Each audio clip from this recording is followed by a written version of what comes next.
everyone, and welcome back to yet another episode of the Shadow Realm podcast. I'm your host, Zack Alder, and with me today, I've got a member of Team Lionheart, Grant Ashford, one of my very good friends.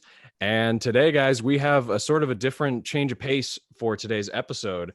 We're going to be talking about Duel Links, actually, and the way that Duel Links differs from the TCG that we all know and love. And so for that reason, I've got Grant here because he's sort of our resident expert. And so why don't you tell us a little bit about Duel Links, Grant? How is it different from the TCG? And I guess before that, how did you get involved in Duel Links? Yeah, so Duel Links essentially is speed duel format where you have 3 monster trap zones, 3 spelling trap zones, and then you have a skill with your character. Like I'm pretty sure a lot of people know what Duel Links is because it came out in 2017, I believe. And at first it was just caveman Yu-Gi-Oh. You start with your normal monsters. Axe Raider was an amazing card because it was 1700 attack points. You had like your 4-star Ladybug of Doom. And it started like with that. And eventually, that's really fun when coming from the TCG, especially in 2017, where Master Rule 3 was just break my board.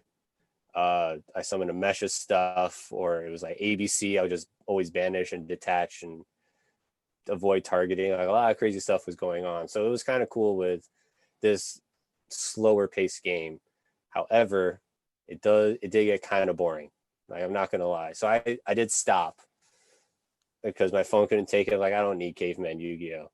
Then we fast forward, and then Cyber Angel, a deck that we all know is not that good here. Well, except now, apparently. We'll get to that. Yeah, like that's another thing. But Cyber Angels came out, and it came out still when we were in a caveman Yu-Gi-Oh format. So the problem was Cyber Angel was the first deck to have like monster effects, to special summon monsters, to get ritual spells, to just like make a big board, have protection with Machine Angel Ritual. What else was there? Dakini was like your opponent chooses what monster to send, so that anything unaffected didn't matter because your opponent chose. That was just way too strong for the other best decks. Was like a Mako deck that would brick really bad with Umi. You got your Dinosaur Order to Charge beatdown deck, which just could not stand up to Cyber Angels because they protected from destruction. So that deck alone became tier 0. But my brother, he has it, and he's had it since the start. And I was just playing on his phone because he told me like, oh yeah, we have Cyber Angels and it's just broken. I was like, yo, I could play some Cyber Angels. And my God. The other thing too is when you have these decks, and as I said, there's skills. So skills actually really implement a lot into the game. And it really makes some of these decks that were not considered good in the TCG really good. And one of the skills that Cyber Angel used was a skill called Mind Scan from Pegasus, where it you just saw your opponent's back row if you were at higher than 3,000 life points. That was all it did. So It sounds pretty innocuous, but that, just having that knowledge, like we see that in the TCG, any card that gives you knowledge on your opponent's hand or like what they have is just huge because you know what to do. Right. And like a skill, being able to do that, good top tier players are going to use that to their advantage.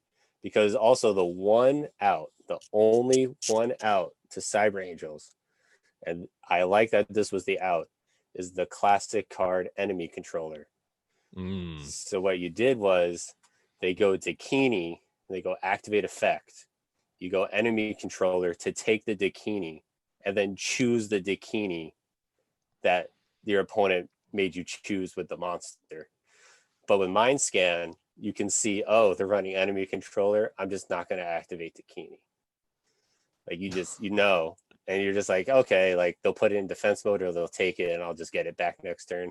And Dakini has recurring effect where it could either take Machine Age or Ritual from the grave or a Ritual monster to your hand. every end phase. Wow, So that's pretty nice. yeah, so when that happened, I was like, okay, Duel Links is fun. That's when it got really fun. Yeah, and actually, I've recently myself got into Duel Links thanks to you. You told me a few weeks ago that Noble Knights were the best deck, and you guys know me as the Spiral guy or the Subterra guy or the Zombie guy, but I also am a huge fan of Noble Knights. I've got of the vast majority of the deck in max rarity, all the equips, a lot of the secret rare monsters. I have an Italian first edition Driston. And so it was so cool that not only was Noble Knights the best deck, but it was is very cheap to make because you Yeah. just basically bought 3 structure decks and you had the deck, and there was like maybe a few other things, just like the Kastenin, which actually why don't we talk about that for a second? Like the card pool being different in Duel Links Yeah.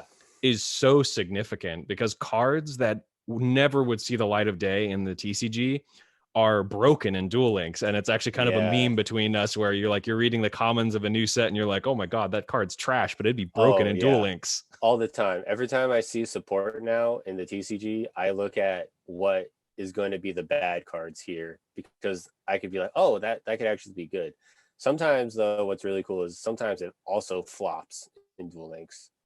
And that's when you Word. know the card is extra terrible. If it's too bad even for Duel Links, then it's just bad. But yeah, that's but the cool thing is with Duel Links is like you said, you love Noble Knights. And Noble Knights were like okay when they came out. They had some cool cheeky plays. You just make your Artorigus with the Kaiser Coliseum. What was your opponent really going to do with the big? We had Excalibur, and so it couldn't be targeted. Destiny couldn't be destroyed by battle or card effects once. And then maybe another like a Caliburn or a Gallatin to make it like beefier or something. And then Kaiser Coliseum. That did hurt in the TCG because your opponent couldn't like XYZ. They could only summon one monster, had to have the out, had not to be able to target or destroy it. So you take that strategy into Duel Links with the card pool. We don't have Excalibur, but it's hard to beat that when you have like that. Yeah, and it's weird the way that Noble Knights play in Duel Links is actually we've talked about this. It's much more similar to how Spiral played once Spiral got Ah, Double Helix in the TCG. It was kind of like the flagship archetype for Link summoning, yep, and as you've mentioned to me, Duel Links kind of sees that with Noble Knights because they just got Xyz monsters in Duel Links yeah. pretty I think we recently, got it and like 2 or 3 months ago.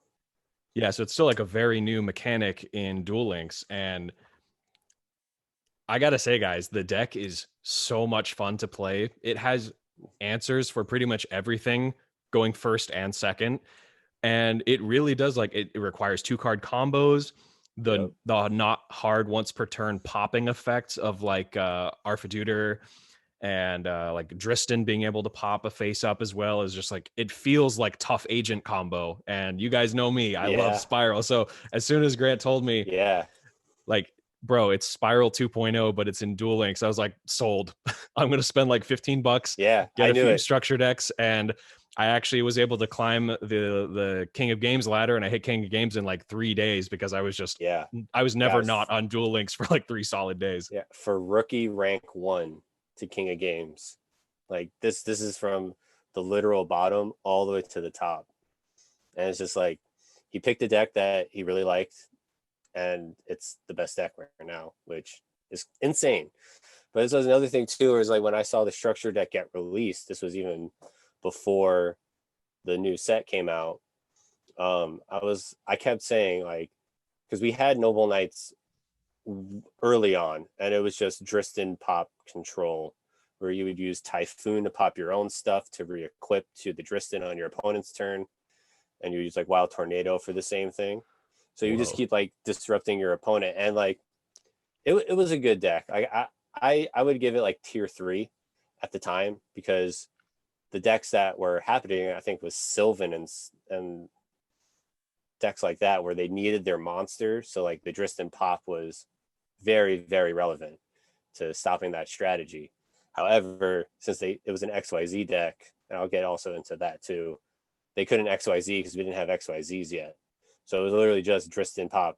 And I kept saying like, if they just gave us the XYZs and like not even Merlin, like just the XYZs, it would still be really good. But they gave us Merlin as well, and then they gave Merlin, us I gotta say, guys, Merlin is broken.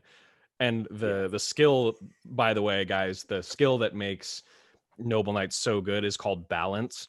And I think you can explain it a little bit better than me, but it basically guarantees that you have a monster spell and trap in hand. yeah. So what it And does, go ahead and explain.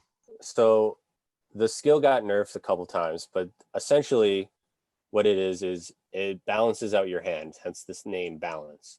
So it wants you to open up the best chance with a monster spell or trap. You normally open up a monster spell most of the time, and so what you do in your deck building for balance decks is you make sure all the spells or like all the traps are like cards that you want to see in your hand. So you want to have in Noble Knights, you're going to have only equipped cards as your spells so that you're guaranteed a monster and an equip. And that's kind of what you need to get started. So like, and you have the monsters are at random, so it can brick you in terms of the monster. Like you can't get the Gwen, it happens. You can't get brothers, it happens. You can get boars and no Madrop, but that's not bad, by the way. Uh, but now with how it works too, it used to be it just did that and you didn't have to worry about anything. But now you have to have at least 6 spells and at least 6 traps for it to trigger. But but when that skill happened, that nerf happened, it actually boosted more decks because the Noble Knight deck I talked about with the Dristan Pop, it was just balance. And you would just run 3 Typhoon, 3 Wild Tornado, and then your equipped spells and your monsters. So you would always either open up the Typhoon or Wild Tornado. You would always open up an equipped spell, and you would always have a monster. And then you were set. It's like really cool of like how it works, and you use your deck building. So then another thing is if you don't run only that, your chances of bricking are very high, or not high, but higher than it would be if you didn't do it. I know you said you main Cosmic Cyclone, and you saw Cosmic as your spell, not the Yep. equip. It happens sometimes. Yeah.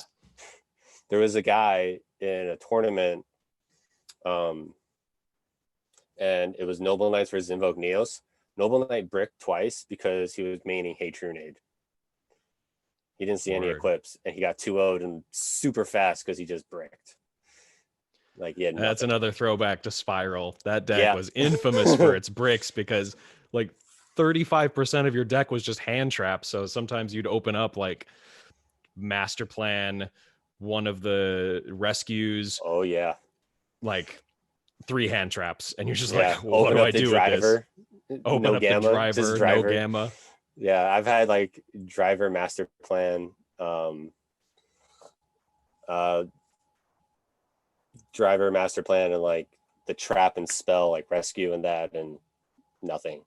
Yep. Maybe like a tough, but I'm going first. It was bad. But yeah, so like it's pretty cool. And I guess I'm going to segue as we were talking about King of Games so much, and I talked about a tournament. So now there is a difference between King of Games and tournament. King of Games is the in-game mechanic where you have your ranks, you just play, you want to be King of Games, you want to be the best, you want to get up there. And I will say the first time you get to King of Games, it is a great feeling. I remember the first time I got to King of Games. I'll always remember it. I did it with Stromberg, and this was like during a Dark Lord format. But Stromberg had the matchup, and my rank up game was against Dark Lord, and I won very easily, very easily. But it was great. It was a great feeling. And then I cogged again. I was like, okay, this is cool. Like I got it 2 times in a row, and then you do it again. And then you kind of just figure out you just have to play the game and just be okay. That's really all it takes. And it's unfortunate to say that, but that's the case. But now tournaments they're not an in-game thing, except for KC Cup. That's their own Worlds qualifier event.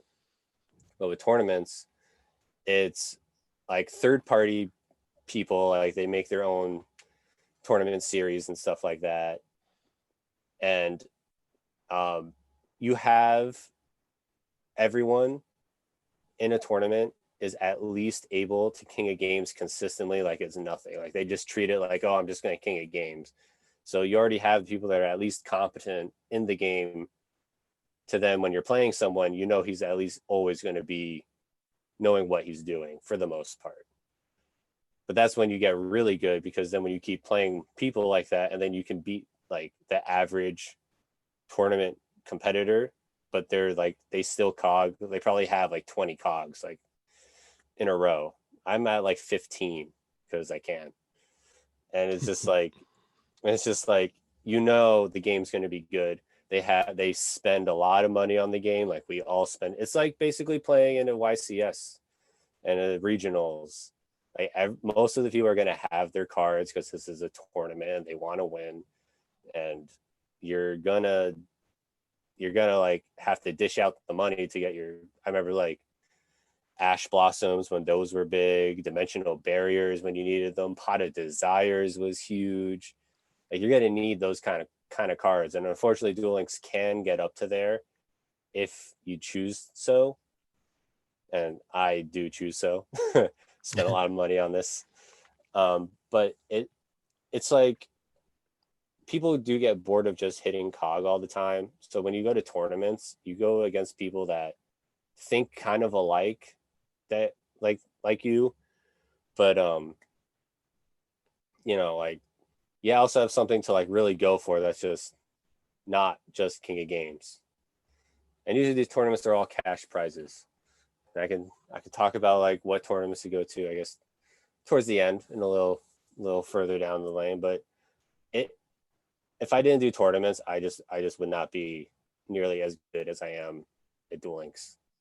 I don't even consider myself like super great. I think I'm a little bit above average in terms of the competitive like scene. But that it changed me for like the better. Like now, like getting King of Games, I could just use a meme deck and I could probably get King of Games pretty easily, just slowly from my skill alone, and knowing that King of Games people will misplay. Like they're not as competent with the deck, especially when they're first climbing there. They're gonna make the mistakes. You can make the reads on their mistakes, or like you know the correct play and they don't, and they do the wrong play, and then you win because they didn't do what you thought they were gonna do, and then you just go, oh cool, I'm gonna go play.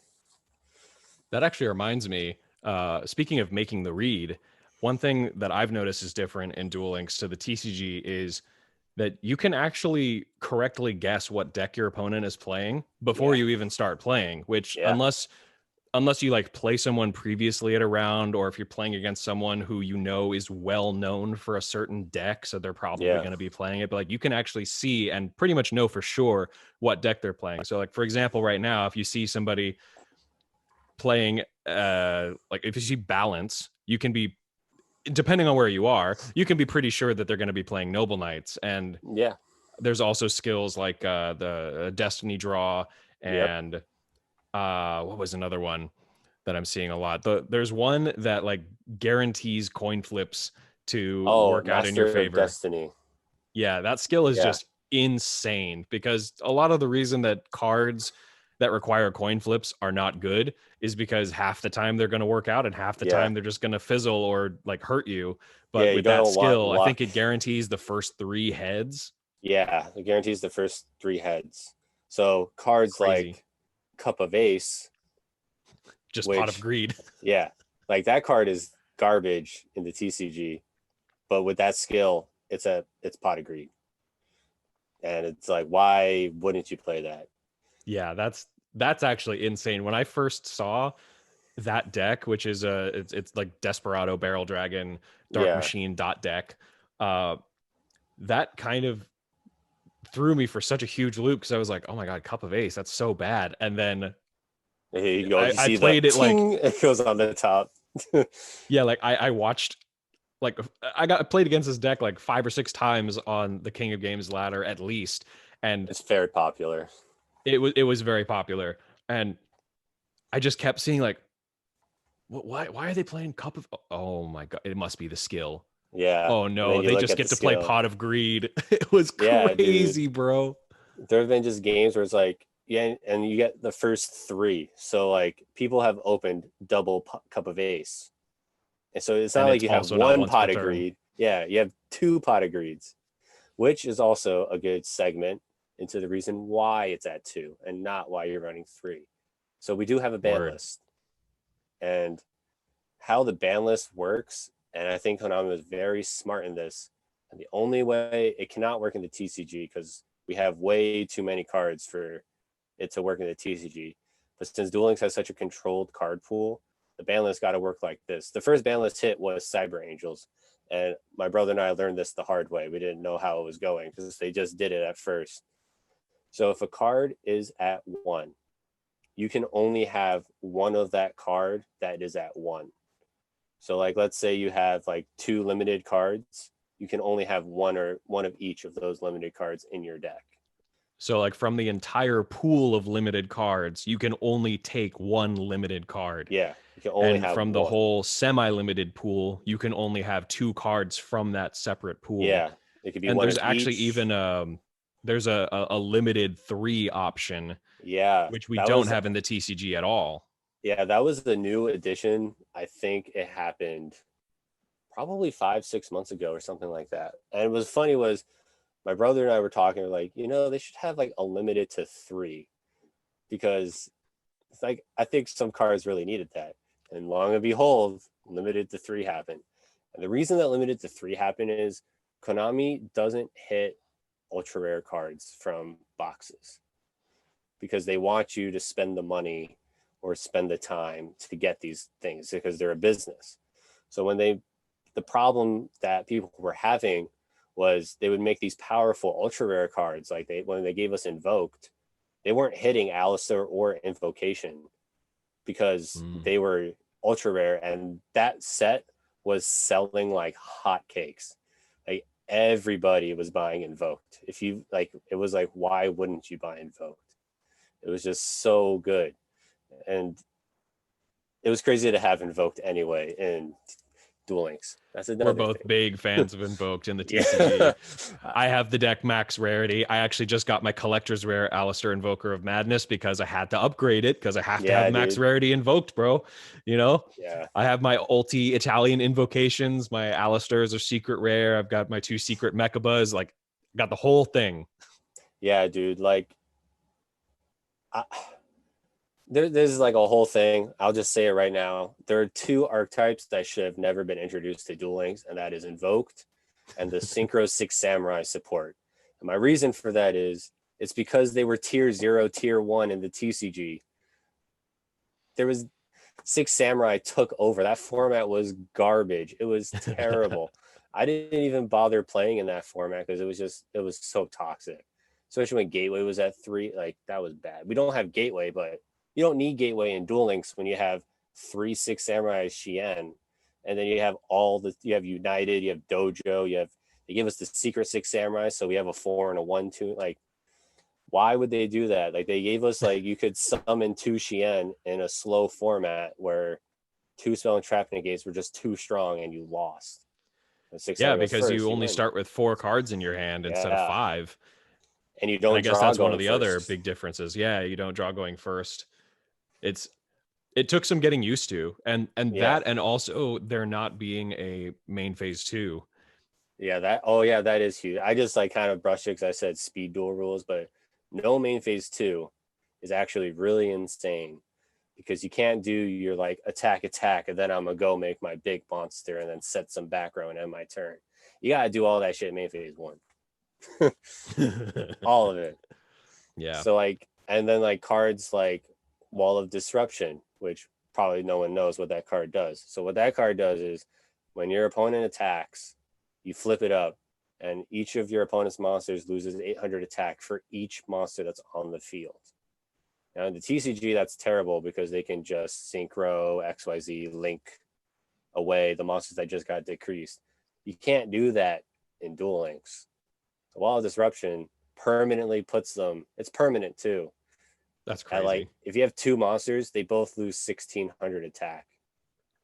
So like Wall of Disruption was that card that like you attack, you lost if you went right into it. Only those attack position monsters. So what you have to do is, and another part of reading cards is there's a delay when you're playing, and you could determine what's going to activate since you know what's in the game. So if there is no delay into what you're doing, it's either a counter trap that they can't use because the requirements hasn't been met, or it's a battle trap. And if usually in the wall of disruption times, you see the good players would put their best monster in defense mode and just a swing with like one monster or something. That monster will lose 1600 attack, but the defense monster stays safe and doesn't lose any attack. So you're like, you live, which is it's cool. Yeah, I mean, like I said, we have this meme between us where, oh, that card is trash in a TCG. It's going to be broken in Duel Links. And we've seen that happen so many times. Like I remember when Noble Knight Kostenin, the new Xyz, I think it was Cybernetic Horizon is when that one came out, I think. And Yeah, I think it was an ultra, right? it was an ultra rare, and I think I have one, I'm pretty sure. But it's like super weak, only 1500 attack, and Yeah, dude. but in Duel Links, it's a crazy card because it's a bounce for how many materials you detach, and it can be more than 2. Yeah. So in the case of Duel Links, you can bounce 3 cards, and then if it dies, it floats. So like, And it counts as an XYZ summon on the float. So the oh, it's monster so gets the dumb. re-equip. Yeah, it's when I like that was a card when Noble Knights first came out. I was like, oh, what are we missing? And I saw Custom. I was like, I read it. I was like, wow, this is exactly what they need. And then they gave it to us. You know, I'm a mind reader when it comes to this. Yeah, that's one thing that I've really enjoyed about Duel Links is seeing modern cards like Cosmic Cyclone or like the Noble Knight Kostenin showing up with older cards that never saw the Yeah, light of day because they were just garbage in the TCG, like Wall of Disruption. Like nobody knew what that card was until Duel Links happened and it came out there, and then yeah, it was an amazing card. dude. And it's like a common and like some random set. I can't even tell you. It might have been like one of the Arc 5 sets, one of those. I don't even know what it was from. But that was another thing that I guess is cool to bring up is when you are active or at least spectating enough of the TCG, you can kind of see what has future potential in Duel Links if they just released like a certain card. So like there are some decks that are like they're not there yet, and they just need that one card to not make them insane, but to make them playable. My example, and you're going to see this coming, is Mermails. We do not we do not have Atlantean Dragoons or Neptibus. I understand why we don't have Atlantean Dragoons or Neptibus. And it's just like, but if we had that card, that's the thing that would make Mermails be able to make way more consistent plays than what it's already doing. Because right now Mermails just go so minus. They have no search cards, and you have to like hard Yeah. see Deep Sea Diva. Where Dragoons is like Teus Dragoons, the classic TCG combo where you got to go nuts. There's none of that. You can't do that in Duel Links. But if we got Dragoons, then literally we could go Teus Dragoons and make a crazy ass board, which would be fun. But it is really cool to see that. I think while they are very different, there are similarities, and it's more of the play style than it is the actual physical game itself. So like right now, as you said, like you've been seeing all these modern cards in Duel Links. What Duel Links does, which I think is really cool, is they're behind in terms of the speed of the game. I would say they're at like 2011, 2012 speed right now, but we're using modern cards. So it kind of would show like, what if we had Shiranui back in 2009? You know, when Shiranui was a very popular deck. And it's like thinking about it, Shiranui in 2009, because there was no hand traps and there's rarely any hand traps in Duel Links, it would have been insane in 2008, 2009, even 2010. it would have blown all those meta decks out of the water, because we would have like zombies would have just been disgusting. And a little fun, like a little history, is just like we've had Shiranui for a long time. It uses a skill to make it really good, but it's just like if we had Shiranui back then, it would have done the same thing. It would have just been so dominant, and people would have been sick and tired of it. And like with Cosmic Cyclone, it's like we didn't have Cosmic Cyclone back in the day, but now Cosmic Cyclone is getting to be used on all these like old cards, and it's good. Cosmic Cyclone is limited to 3 because that's how good it is. Yeah, Cosmic Cyclone has definitely been clutch. And, that actually kind of segues me into our Road of the Kings segment. Yeah. So, yeah, we've just sort of been going on and on about I told you the this various would happen. aspects of Duel Links for a while. But when we're talking about the metagame, so for those of you who might be listening for the first time, we close out every episode from Patrick Hoban's book, Road of the King, which it's a great book. If you want to get better at competitive Yu-Gi-Oh and understand the philosophy of better players, then it is definitely a great book. You should definitely pick it up. So we're on page 361, and it's under the subheading Types of Formats. And Patrick Hoban says about 2-deck formats, which I think we agree the current Duel Links format is pretty much a 2-deck format. Yeah. He says 2-deck formats are the result of a paradox within the format. The Dragon Ruler and Spellbook format exemplifies this type of contradiction. Dragon Ruler players needed cards like Max C and Effect Veiler in the mirror match, but those cards did next to nothing to prevent Jowgen the Spiritualist or Kaiku the Ghost Destroyer from hitting the board in the end phase due to Spellbook of Judgment. The Dragon player wanted cards like Dark Hole and Book of Eclipse to out Jowgen and Kaiku if they were forced to go against Spellbooks, but these outs did little to help them in the mirror match. Neither Dragons nor Spellbooks were dominant enough to play strictly to beat, and we would almost certainly get paired up against some of both throughout the tournament. This mixture of a paradoxical choice and medium representation of both choices led to a 2-deck formats. 2-deck formats may appear to have many decks represented, but can be viewed in terms of a primary deck and anti-primary decks. In these formats, the primary deck is close to being dominant enough for it to have been a single deck format, but the engine is not well equipped enough to handle the deck's underlying weaknesses. Several decks will then attempt to exploit the weaknesses of the primary deck, giving the format a feel of primary deck versus anti-primary deck. And anti-primary deck can kind of just be like, anti-meta. So currently in Duel Links, we, I think, would both agree that the best deck is Noble Knight, but one of the best decks is a counter strategy to that, and that is the Desperado Barrel Dragon deck, because it's able to run all of these like anti-meta cards. The other best deck of the format would be Blue Eyes. It's very popular right now. But they're both light-based decks, and Desperado is a dark-based strategy, so they get to run floodgates like Light Imprisoning Mirror, and they play Ally of Justice Cycle Reader and Ally of Justice Quarantine, which for those of you who don't know, that one just prevents light monsters from being special summoned at all. It's just a barrier statue for just light monsters, basically.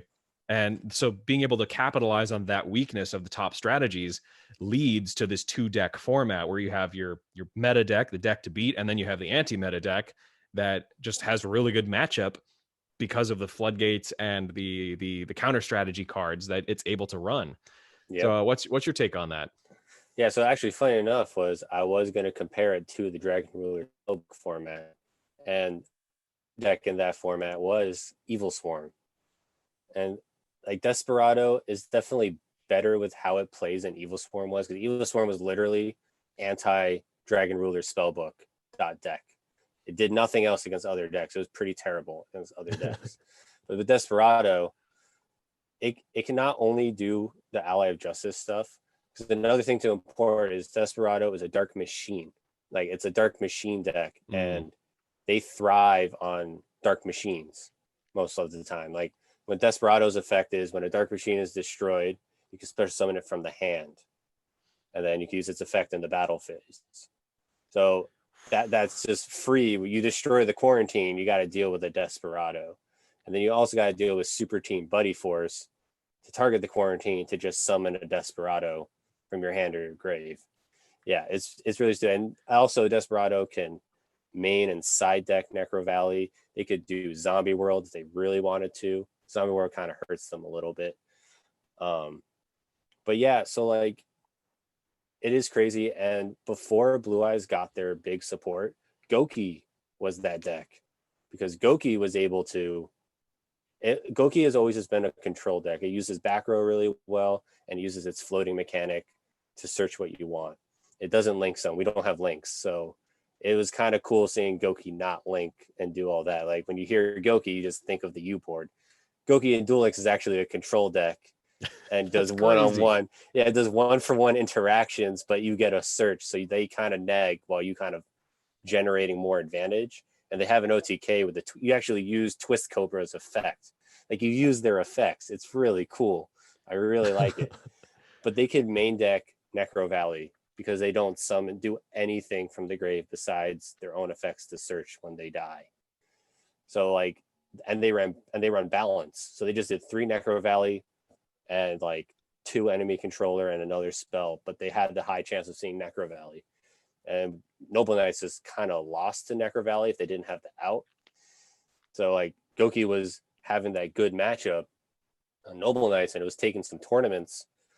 And but Blue Eyes came out, Blue Eyes destroys Goki because Goki's strategy just does not work against Blue Eyes. It has too many big boss monsters.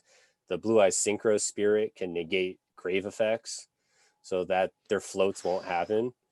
And Necro Valley doesn't hurt Blue Eyes at all. Yeah, Blue Eyes doesn't really summon stuff from the graveyard because they don't have the Return of the Dragon Lords, I think is the revival spell. They don't have that. They have the Stone of Ancients to banish to get the Blue Eyes to hand, but it's like the main effect for that is to just summon the Blue Eyes Spirit, or not the Blue Eyes Spirit, Dragon Spirit of White from the deck, and then it just Cosmic Cyclones. Cards, yeah. So like it even has main deck. Some have main Necro Valley or sided Necro Valley. Like Blue Eyes has sided themselves because it didn't hurt them. So I was like, yeah, I could play it. But the thing is I have to do that stuff because like that's how it goes. And there have been other formats like when Invoked was very, very popular and we got Artifact Lancia. Artifact Lancia was in everybody's side deck just for Invoked. Right. But you needed it. And the thing was, it was like Invoked can kind of lose to Lancia, but then they had to adapt. And that was the crazy thing. Because like also in like the Dragon Ruler spellbook format, while they had all their weaknesses, they had to adapt to when people knew what they were doing. Like, especially when you're doing Dragon Ruler's spellbook, it was like Dragon Ruler is Dragon Ruler. It's still very strong. Like, yes, and spellbook is spellbook. They're both 2 very strong decks, but like at the end of the day, it was like you still had to know when they were trying to stop you. So like Invoked was just anything was to Invoked. Invoked was the best. You want to out Invoke. And what Invoked to do to get over Lancia is read the delay to see if they had the Lancia. Like read the delay if they're going first and there was a delay when they activated something, they're like, oh, they have Lancia. So they just don't even commit to like doing that. You had to wait and you had to use invocation as like polymerization and fuse the Alistair in your hand and the monster in your hand so that you could play something. And they just went neg 1 onto their Lancia. And like, yeah, it was really good against Shiranui.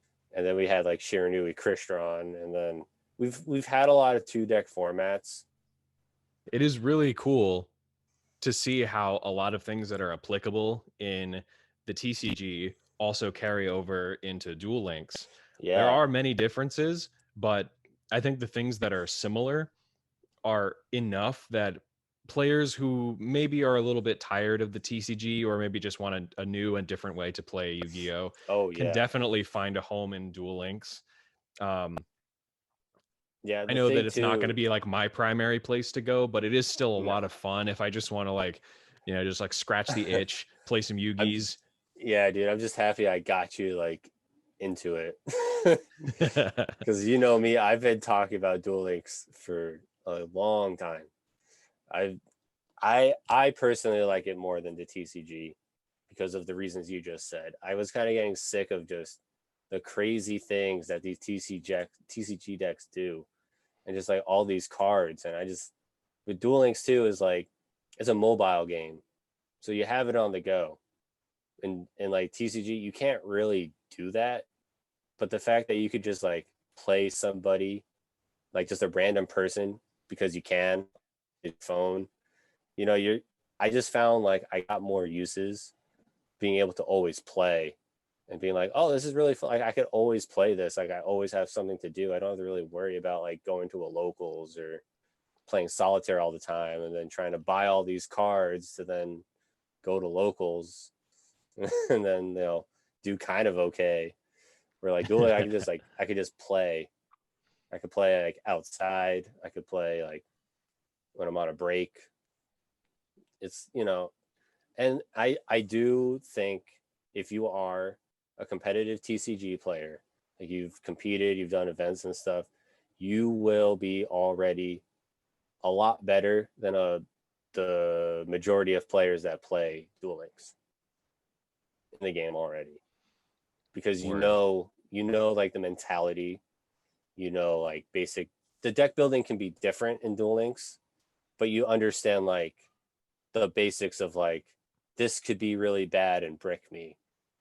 Like maybe I should like I don't have to do as many copies. But you also get like you know how to read, you know how to make reads where and when you learn the Duel Links reads, it's just the same thing, but just in Duel Links. You just have to use the different like strategies, but it's like the same thing. But if you're a real like a new player and you you don't really like compete in the TCG like that, but you like the TCG. I recommend Duel Links a lot because it is slower. It's a lot more. It's a lot easier to learn quicker, and the card pool is very limited. So like, and it plays by the TCG rules in terms of interactions of like rulings, like missing the timing, damage step stuff, um, uh, being able to do like chains on inherent summons and all that good stuff. It really teaches you the basics of this, and then you could really get into the nitty gritty. Like I feel like I'm a master at when things miss the timing because of Duel Links, and I feel like I'm Yeah, a I kind of learned master the at hard way with like Merlin. Chainlink 2. It doesn't get its reequip, Yeah. And so that has when hurt me in certain yeah cases. That has definitely hurt me. So you have to make it sure that comes Merlin up, is Chainlink 1. yeah, and like also like Floodgate Trap Hole. I'm not sure if most people know that that can miss the timing. Yeah. Like you can strategically like do it on Floodgate, and I don't think it ever came up when it was relevant in the TCG for when I was playing against it. But I just feel like there would have been a time that maybe someone summoned something on Chainlink 2, got floodgated, and it was incorrect. But they didn't know because they just assumed Floodgate just hit everything, which, I would have assumed that back in the day because I Yeah. didn't know. But like it teaches you, it helps you master the basics that I think are very important for any player to know. It's like damage step stuff. I'm really good. Damage calculation, battle step, all those like just good classic, things that everyone should know. But you could use those to your advantage. Even in TCG, you could be like, oh, I could do something in the damage step, and they can't chain to this. Yep. I could be like, oh, my monster is like fusing monsters face down. Hmm. That's I don't think a lot of people really do that. So like an invoked, an out was Forbidden Lance. You're out, you set the Alistair if you hard saw the invocation. So they couldn't lance you, and your fusion went through. But it's like those things where you have to know these things. Yeah. It's like Yes. you have to understand like these are the things that people come up with. So those little small things like you can fusion face down. so they can't target me with anything. They can't karma cut either. Yeah. Like you just like can't do anything when it's like face down, anything that says target face up. So it's like learning those kind of things. You can implement that in your TCG strategy.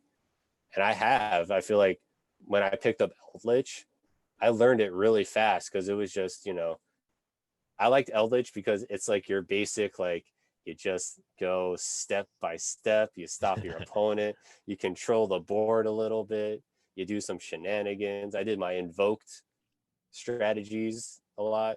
Like, the favorite classic one is you have another fusion monster and then you invocation and then you chain the Alistair in your hand and then you Oh yeah. banish the Alistair because it's in the grave now.